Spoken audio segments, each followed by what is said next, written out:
امشب غم دیروز و پریروز و فلان سال و فلان حال و فلان مال که بر باد فنا رفت نخور.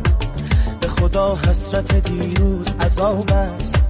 مردم شهر به هوشی، مردم شهر به هوشی، هرچه دارید و ندارید بکوشید و برقصید و بخندید که امشب سر هر کوچه خدا هست. روی دیوار دل خود بنویسید خدا هست. نه یک بار و نه 10 بار که 100 بار به ایمان و تواضع بنویسید خدا هست. خدا هست و خدا هست و خدا هست. خدا هست و خدا هست و